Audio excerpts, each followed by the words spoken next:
Sup, nerds, I'm Wes. And I am in love with this game.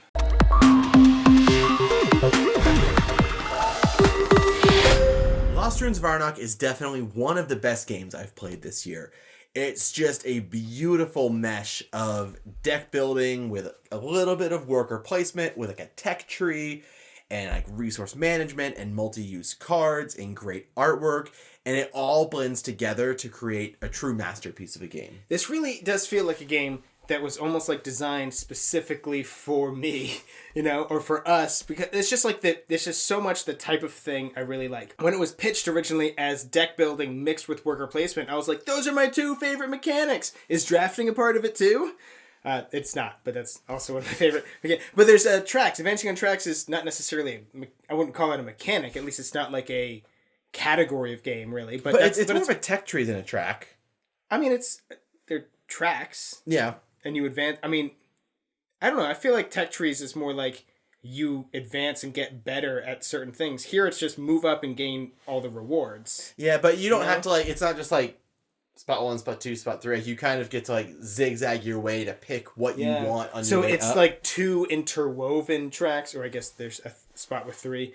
It's a great track. It is. It's a really cool part of the game. But the point is that this is just so, like, scratches every itch for me, because yes, deck building, yes, worker placement, yes, tracks, but yes, tiny little bonuses all over the place and tons of combos, and it's just about the complexity level I like. Like, this is like the perfect level of complexity for me, with a standard deviation of like 10%. It could be 10% more complicated, I'd still really like it a lot, and 10% less complicated, but still, this is like so in that zone. In the time frame, it's, right at about hour and a half, probably 2 hours if you have a lot of players. It says 30 minutes per player, so that's spot on. That's pretty spot on. And the components look great. Like, there's so much good about it. Yeah, I do think you nailed it when you talked about the level of complexity, because it's not a heavy game. Like, it's pretty like what you do, especially if you've played a lot of games. You can say, like, this is deck building, and this is the things that changes, and this is kind of worker placement. You keep knocking that over. It's in the way. So there's all these different mechanics on the board that, like, have its own unique spin on it, but it's not like any, like, game-changing new mechanic that you're learning. There's just a lot of different stuff going on, a lot of different choices to make, a lot of, like, okay, I have this thing. What's the best way to spend it? Do I want to spend it now? Do I want to save it? Do I want to buy that card? That gives you a lot of choices without trying to melt your brain with the complexity of those choices. Right. I love the idea of I always say this. I love when things feel plentiful in a game. And this is definitely that. I love the idea of really running my brain to try and figure out, I have all this stuff. What's the best way to spend it? Not how could I possibly get what I need to do what I want to do. I really want to do this, but how the hell am I going to get another brick? Yeah. I love it. Be like, but then I'd only be able to advance 3 times this round instead of the 4 that I really could if I could swap this resource for that resource. Or am I willing to spend this idle to draw an extra card? Because I just, I know that this card's in my deck, so maybe I'll get to play that.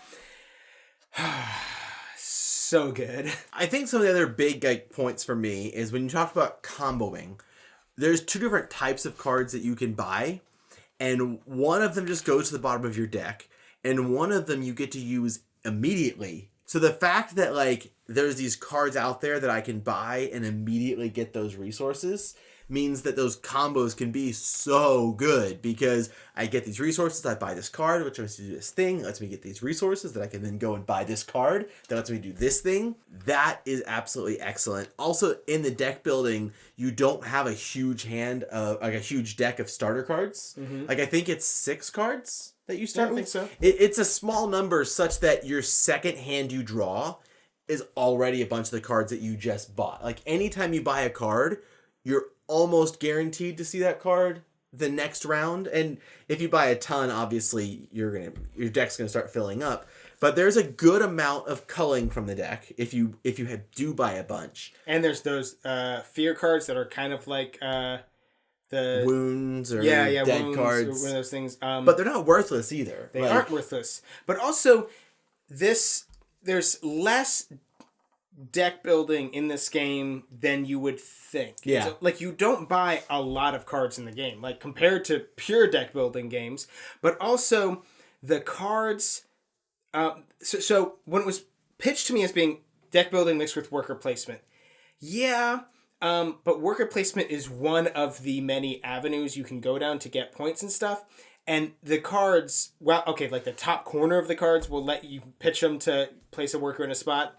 But the cards aren't all focused on getting your workers out there in the way that, like, Tyrants of the Underdark was deck building mixed with area control. And all of the cards you drew and bought and stuff all had to do with placing and manipulating and moving units on the board. This is not that. This isn't all of the cards have to do with placing and moving and manipulating workers on the board.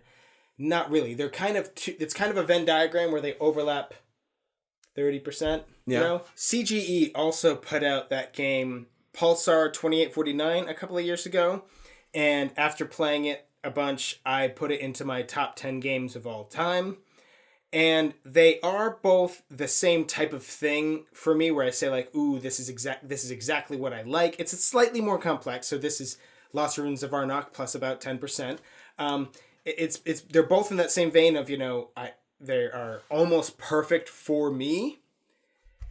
To where I'm starting to think now, this one might, given time, might also inch its way towards my top 10 games of all time. Like, I know we're still in the honeymoon phase with this game, right? Yeah. Like, we're still just like, oh, it's so cool, it's so great, it's so new.